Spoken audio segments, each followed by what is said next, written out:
Hey guys, welcome back to Ants Midwest. Now today's kind of a special video, number one, because I hit 100 subscribers, and thank you guys so much for that. I really appreciate it. I got nothing cliche, like I didn't think I would make it, because I knew I would if I put the work in, and I have, so I appreciate you recognizing that. Thank you so much. It's also special because I'm showing my favorite colony of Aphaenogaster Tenneseensis, and they have grown a lot. You might be able to tell that the Outworld activity is way increased, so I'm really excited to show them off today. Let's get right into it. Alright, we're starting off in the Outworld.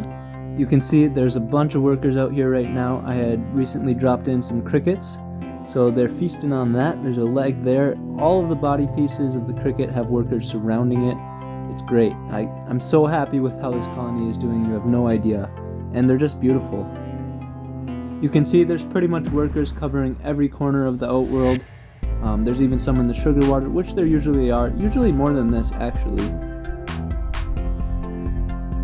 Here's a nice little overview shot of this body piece of a cricket, surrounded by workers. It's great. In the past, there wouldn't be this many workers to actually surround the food. It would just be a few, and eventually they would decide to take it to the nest. Now they just swarm it. And I just love it so much.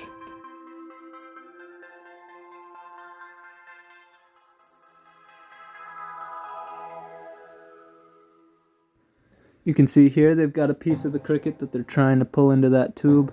They always seem to have a little bit of a struggle with most of the pieces just getting caught a little bit. You can see that strand coming off of the cricket's backside that's kind of caught the edge. That happens all the time. They get it eventually. Here they go with it, down the tube and into the nest. So something I'd like to explain about the sugar water is that Aphaenogaster is a species that doesn't have a social stomach, so they can't fill their social stomach and bring that back to the nest to share with the rest of the ants. That being said, this is actually an impressive amount of sugar water that they've fed on. Just because of how many workers there are, they usually don't drink that much. Something kind of interesting is there are always workers looking for a way out. I'm sure that's because they can sense there's airflow in those little cracks there. I've had to hot glue it because otherwise they could get out. But there's workers on every corner, always exploring, looking for a way out. I'm sure this is the part that most people have been waiting for, the nest. Right away you can tell that it's pretty full of workers. Not all the way filled, but it's getting there. The water chamber is really filled up with workers all around. Even the tunnel heading towards the entrance is pretty much filled. And then right at the front you can see a really good group of workers feeding on that cricket. Let's go ahead and jump in with the micro lens. I'm really glad that I got this macro lens. Sorry, I said micro before. It's a macro lens. The clarity is so much better on that small level. I'm really happy to have gotten that. Let's jump into the main portion of the nest. Right away I noticed this larva, which is super close to pupating. You can tell it's got a really odd look to it. Workers everywhere. Let's see, I think I zoom in here and you can see larvae all over the bottom, right on top of the water chamber. There's a really good amount of larvae around here. Unfortunately, it's kind of hard to record because the water, droplets, condensation. Certain areas of the nest are very clear, others kind of blurred. Now on to the pupa pile. I've said before, pupa is my favorite stage of the brood. It's the biggest, so it creates the biggest pile, and you just get to see how many workers really your colony is about to grow. I kind of zoomed out here so you could really see the size of the pile rather than just a close-up shot of it. In this shot, there's not really anything in particular that I'm trying to show off, maybe some larvae, but just kind of looking at the mass of workers that are all around, I think I got some pretty decent looks of workers in this, so I thought it was pretty cool. Now let's go ahead and look at the eggs. Yes, there we go.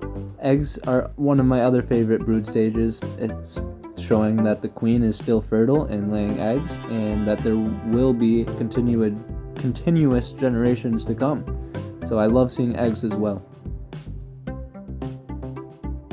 Now we get to look at the cause of all this chaos, the mother to all these workers, and the only reason this colony is possible is the queen. She's the most gorgeous queen. She's totally red and shiny, absolutely beautiful. She's super hard to spot though. She's very similar to the workers in size and color, and I barely get to see her, and she's already going out of frame. Now this is about to showcase the size of this colony really well. You're going to see the chaos that I have started with shining the light in their nest. The tube to the Outworld, totally filled. The Outworld, totally filled. Look at all the workers in there. It's actually crazy. And there was still a lot of workers left in the nest. I'm absolutely thrilled to see how well this colony is doing. It's probably the best that any of my colonies are doing, except for maybe my Formica montana, but it's harder to track their progress because they're in a dirt setup, so it's a little bit more tricky to see. But wow, I'm like amazed by my own footage here. It's hard for me to believe that these ants are mine. I'm so happy with it. Well, that's it for today's video. Thank you guys so much for watching, and again, thank you so much for 100 subscribers. I'm very happy about that. I love the support. Yeah, I'm really happy, especially with this colony. Just look at all that pupa. It's great. Thank you guys so much for watching. Please like and subscribe, and check out some of my other videos. See ya.